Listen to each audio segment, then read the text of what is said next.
கர்த்தராகிய இயேசு கிறிஸ்துவின் நாமத்தினாலே நான் உங்களை வாழ்த்துகிறேன். இந்த ஆசீர்வாதத்தின் விடியல்னு சொல்லக்கூடிய நிகழ்ச்சியில் உங்களை சந்திப்பதில் மிகுந்த மகிழ்ச்சி அடைகிறேன். இதனால் நான் உங்களோடு ஒரு பகிர்ந்து கொள்ளும்படியான தேவனுடைய வார்த்தை பரிசுத்த மத்தேயு எழுதின சுவிசேஷம் 6ஆம் அதிகாரம் 33ஆம் வசனம். முதலாவது தேவனுடைய ராஜ்யத்தையும் அவருடைய நீதியையும் தேடுங்கள், அப்பொழுது இவையெல்லாம் உங்களுக்கு கூட கொடுக்கப்படும் என்று சொல்லி இந்த வேத வசனம் சொல்கிறது. நாம் நம்முடைய வாழ்க்கையின் தேவைக்காக அநேக காரியங்களை தேடுகிறோம். நாம் தேடிக்கொண்டே இருக்கிறோம். எப்படியாவது ஒரு நிறைவுள்ள ஒரு வாழ்க்கை வாழ வேண்டும், குறைவுகள் நம்முடைய வாழ்க்கையில் நீங்க வேண்டும், நம்முடைய வாழ்க்கையில் நாம் விரும்புகிற எல்லா நன்மைகளையும் பெற்றுக்கொள்ள வேண்டும் என்பதற்காக பல காரியங்களை தேடி பல காரியங்களை பிரயாசப்பட்டு நாம் வாழ்ந்து கொண்டிருக்கிறோம். ஆனால் தேவையானது ஒன்று என்று சொல்லக்கூடிய காரியத்தை நாம் மறந்து விடுகிறோம்.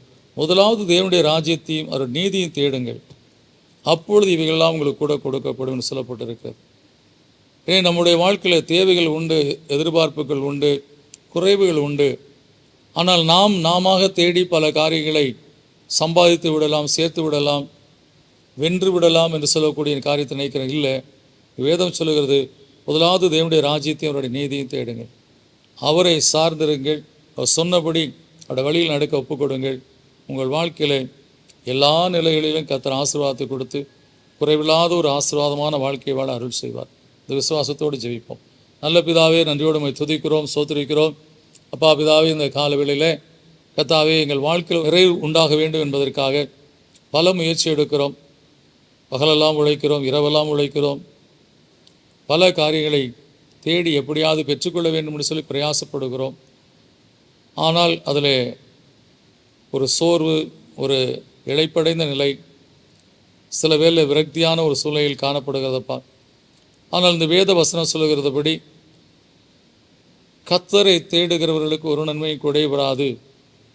கர்த்தரை தேடி அவருடைய சமூகத்தை நாடி அவரை ஆராதித்து அவருக்கு முதலிடம் கொடுத்து முதலாவது அதை செய்துவிட்டு மற்ற காரியங்களை செய்யும்போது அதில் கர்த்தர் ஆசீர்வதிக்க நீர் உண்மையுள்ளவராக இருக்கிறீரப்பா. வேலை தேட வேண்டும், வேலைக்கு போக வேண்டும், வயலில் போய் விதைக்க வேண்டும், எல்லாம் உண்டு. ஆனால் எல்லாவற்றையும் செய்வதற்கு முன்பாக உம்மை நோக்கி பார்த்து ஜெபித்து உம்முடைய வார்த்தை என்ன சொல்லுகிறதுன்னு சொல்லி அதன்படி நாங்கள் செயல்படும்போது எல்லா ஆசீர்வாதங்களையும் கொடுக்க உண்மையுள்ளவராக இருக்கிறேன்னு சொல்லி வேதம் சொல்லுகிறபடி இன்றைக்கு இந்த காலவேளையில் உங்களுடைய பிள்ளைகள் வாழ்க்கையில் என்னென்ன காரியத்துக்காக காத்து கொண்டு இருக்கிறார்களோ அதெல்லாவற்றையும் கர்த்தாவே முதல்ல உம்மை தேடி அடுத்ததாக அந்த காரியங்களை செய்யும்போது ஆசீர்வாதம் உண்டு என்பதை புரிந்து கொள்ள முடியாது. அவர் வாஞ்சிக்கிற காரியங்களை அவர் கொடுத்த ஆசீர்வாதத்திலும் பிதாவே, இயேசுவின் நாமத்தில் கேட்குற நல்ல பிதாவே, ஆமேன்.